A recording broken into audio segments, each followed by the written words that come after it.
ഇന്ന് നമ്മൾ പൊറോട്ട പഫ്സിൻ്റെ റെസിപ്പിയാണ് കാണിക്കാൻ പോണത്. ഇത് കഴിക്കാൻ നല്ല ടേസ്റ്റിയാണ്, നല്ല ക്രിസ്പി ആയിട്ടാണ് ഉണ്ടാവുക. ഉണ്ടാക്കിയെടുക്കാനും സിമ്പിളാണ്. അപ്പോൾ ഇതെങ്ങനെയാണ് നമ്മൾ ഉണ്ടാക്കിയെടുത്തത് എന്ന് നോക്കാം. അപ്പോൾ ഇത് റെഡിയാക്കി എടുക്കാനായിട്ട് ആദ്യം നമുക്കിതിലേക്ക് വേണ്ട ഡോ ഒന്ന് തയ്യാറാക്കിയിട്ട് എടുക്കണം. അപ്പോൾ അതിനായിട്ട് ഇതുപോലെ ഒരു ബൗളിലേക്ക് നമ്മൾ 250 ml മെഷറിംഗ് കപ്പിന് 3.5 കപ്പ് അളവിൽ മൈദാപ്പൊടിയാണ് ഇട്ട് കൊടുക്കുന്നത്. അതിനോടൊപ്പം തന്നെ 2 ടേബിൾ സ്പൂൺ അളവിൽ റവ ചേർക്കുന്നുണ്ട്. പിന്നെ നമ്മളിതിലേക്ക് ചേർത്ത് കൊടുക്കുന്നത് 2 ടേബിൾ സ്പൂൺ അളവിൽ പഞ്ചസാരയും 1/2 ടീസ്പൂൺ അളവിൽ ഉപ്പും ഒരു മുട്ട കൂടെയാണ്. ശേഷം നമുക്കിതിലേക്ക് ആവശ്യമായിട്ടുള്ള ഓയിൽ ഒഴിച്ചു കൊടുക്കാം. നമ്മളിപ്പോൾ സൺഫ്ലവർ ഓയിൽ ഒരു 3 ടേബിൾ സ്പൂണാണ് ചേർക്കുന്നത്. ഇതിന് പകരമായിട്ട് നെയ്യോ ബട്ടറോ ഏത് വേണേലും നിങ്ങൾക്ക് ചേർക്കാം. വെളിച്ചെണ്ണ യൂസ് ചെയ്യാതിരിക്കുന്നതാണ് നല്ലത്. ശേഷം ഇത് നന്നായിട്ട് ഇതുപോലെ ഒന്ന് മിക്സാക്കി എടുക്കുക. നന്നായിട്ട് മിക്സാക്കി എടുത്തതിന് ശേഷം നമുക്കിതിലേക്ക് ആവശ്യമായിട്ടുള്ള വെള്ളം ചേർത്ത് കൊടുക്കാം. നമ്മളിപ്പോൾ ഇതിലേക്ക് ആദ്യം 1 കപ്പ് ചെറിയ ചൂടിലുള്ള വെള്ളമാണ് ചേർത്തിട്ടുള്ളത്. എന്നിട്ട് ഇതൊന്ന് കുഴച്ച് നോക്കിയപ്പോൾ വെള്ളത്തിൻ്റെ അളവ് കുറവായതുകൊണ്ട് തന്നെ 1/2 കപ്പും കൂടെ എക്സ്ട്രാ ചേർത്തിട്ടുണ്ട്. ടോട്ടൽ 1.5 കപ്പ് ചെറിയ ചൂടിലുള്ള വെള്ളമാണ് ഇതിലേക്ക് ആഡ് ചെയ്ത് കൊടുത്തിട്ടുള്ളത്. എന്നിട്ട് നമ്മളിത് സാധാരണ ചപ്പാത്തിക്കെല്ലാം മാവ് കുഴച്ചെടുക്കുന്നത് പോലെ നന്നായിട്ട് നല്ല സോഫ്റ്റായി കിട്ടുന്നത് വരെ ഇതൊന്ന് കുഴച്ചെടുക്കണം. നമ്മളിപ്പോൾ ഏകദേശം 5 മിനിറ്റോളം മാവ് കുഴച്ചെടുത്തപ്പോഴേക്കും മാവെല്ലാം നന്നായിട്ട് സോഫ്റ്റായി റെഡിയായി വന്നിട്ടുണ്ട്. ഇനി കയ്യിൽ വെച്ചിട്ട് ജസ്റ്റ് ഇതുപോലെ ഒന്ന് ഉരുട്ടിയിട്ട് എടുക്കുക. എന്നിട്ട് ഇതിന് മുകളിലായിട്ടും ഒരല്പം സൺഫ്ലവർ ഓയിൽ ഒന്ന് സ്പ്രെഡ് ചെയ്ത് കൊടുക്കുക. എന്നിട്ട് ഇതൊന്ന് അടച്ച് വെച്ച് ജസ്റ്റ് ഒരു 15 മിനിറ്റ് നമ്മളിതൊന്ന് റെസ്റ്റ് ചെയ്യാനായിട്ട് മാറ്റി വെക്കുകയാണ്. ആ സമയം കൊണ്ട് നമുക്കിതിലേക്ക് വേണ്ട ഫില്ലിങ് തയ്യാറാക്കിയിട്ട് എടുക്കാം. അപ്പോൾ അതിനായിട്ട് സ്റ്റൗവിലൊരു പാൻ വെച്ചിട്ട് 1-2 ടേബിൾ സ്പൂൺ അളവിൽ വെളിച്ചെണ്ണ ഒഴിക്കുക. വെളിച്ചെണ്ണ നന്നായി ചൂടായി വരുന്ന സമയത്ത് ഒരു മീഡിയം സൈസ് വലുപ്പത്തിലുള്ള 3 സവോള ഇതുപോലെ ചെറുതായിട്ട് കട്ട് ചെയ്തിട്ട് നമ്മൾ ഇതുപോലെ ഇട്ട് കൊടുത്തിട്ട് നന്നായിട്ടൊന്ന് വഴറ്റിയെടുക്കുകയാണ്.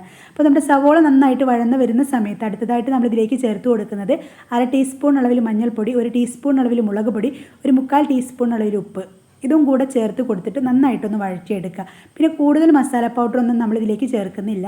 പഫ്സിൻ്റെ അതേ ഒരു ടേസ്റ്റ് കിട്ടാൻ വേണ്ടിയിട്ടാണ് ഇത്രയും മസാല പൗഡർ ചേർത്ത് കൊടുത്തിട്ടുള്ളത്. ശേഷം പുഴുങ്ങിയ ഒരു 3 മുട്ട ഇതുപോലെ ചെറുതായിട്ട് കട്ട് ചെയ്തിട്ട് ഇതിലേക്ക് ഇട്ട് കൊടുത്തിട്ട് വീണ്ടും നന്നായിട്ട് ഇളക്കിയിട്ട് ഉടനെ തന്നെ നമുക്ക് ഫ്ലെയിം ഓഫ് ചെയ്യാം.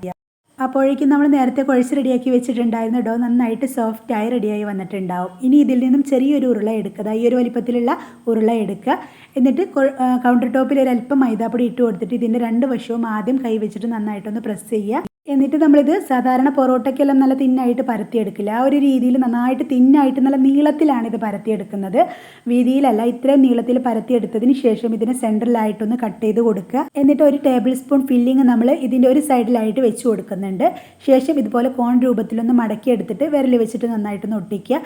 എന്നിട്ട് ആദ്യം കുറച്ചൊന്ന് റോൾ ചെയ്തെടുക്കുക. ഇത്രയും റോൾ ചെയ്തെടുത്തതിന് ശേഷം ഒരു പിസ്സ കട്ടറോ അല്ലെങ്കിൽ കത്തിയോ വെച്ചിട്ട് ഇതുപോലെ നല്ല തിന്നായിട്ട് ഒരുപാട് ചെറിയ ലൈൻസ് ആയിട്ടൊന്ന് വരഞ്ഞു കൊടുക്കുന്നുണ്ട്, കട്ട് ചെയ്ത് കൊടുക്കുന്നുണ്ട്. എന്നിട്ട് വീണ്ടും ഫുള്ളായിട്ട് നമ്മളിതുപോലെ ഒന്ന് റോൾ ചെയ്തെടുക്കുകയാണ്. അപ്പോൾ ഇത് റോൾ ചെയ്തെടുക്കുന്ന സമയത്ത് പതിയെ വേണം റോൾ ചെയ്തെടുക്കാനായിട്ട്. ഫുള്ളായിട്ട് റോൾ ചെയ്യേണ്ട, കുറച്ച് മാത്രം ബാലൻസ് വെക്കുക. എന്നിട്ട് ഇത്രയും റോൾ ചെയ്തെടുത്തതിന് ശേഷം ഇതെടുത്തിട്ട് നമ്മൾ ഈ ഒരു രീതിയിൽ വെച്ചിട്ട് നന്നായിട്ടൊന്ന് പ്രസ് ചെയ്ത് അമർത്തി കൊടുക്കുക. എന്നിട്ട് ബാലൻസ് വന്നിട്ടുള്ള ഭാഗം നമ്മൾ ഇതുപോലെ മുകളിലോട്ട് ഇതുപോലെ ഒന്ന് ഫോൾഡ് ചെയ്ത് കൊടുക്കുന്നുണ്ട്. എന്നിട്ട് നമ്മുടെ കൈയിൻ്റെ ഉൾവശം വെച്ചിട്ട് നന്നായിട്ടൊന്ന് പ്രസ് ചെയ്ത് കൊടുക്കുകയാണ് ചെയ്യുന്നത്. അപ്പോൾ ഒരു പൊറോട്ടയുടെ രീതിയിലാണ് നമുക്കിത് കിട്ടുക.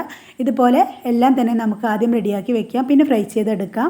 ഫ്രൈ ആക്കി എടുക്കാനായിട്ട് നേരത്തെ തന്നെ സ്റ്റൗവിലൊരു പാൻ വെച്ച് ഇത് ഫ്രൈ ചെയ്തെടുക്കാൻ ആവശ്യമായിട്ടുള്ള വെളിച്ചെണ്ണ ഒഴിച്ചു കൊടുത്തിട്ടുണ്ടായിരുന്നു. അപ്പോൾ വെളിച്ചെണ്ണ നന്നായി ചൂടായി വരുന്ന സമയത്ത് നമ്മുടെ പൊറോട്ട പഫ്സ് ഇതിലേക്ക് ഇട്ട് കൊടുക്കാം.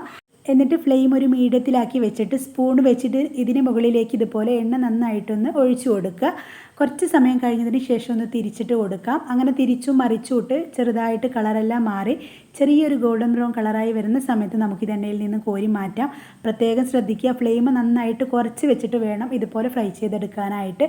എന്നാലാണ് ഉൾവശമൊക്കെ നന്നായിട്ട് കുക്കായി വരിക. അപ്പോൾ ഇത്രയേ ഉള്ളൂ. എല്ലാവരും ട്രൈ ചെയ്ത് നോക്കുക. വീഡിയോ കണ്ട് ഇഷ്ടമായെന്ന് ലൈക്ക് ചെയ്യുക. ഇതുപോലെയുള്ള ന്യൂ റെസിപ്പീസിനായിട്ട് നമ്മുടെ ചാനൽ ഒന്ന് സബ്സ്ക്രൈബ് ചെയ്യുക. Thanks for watching.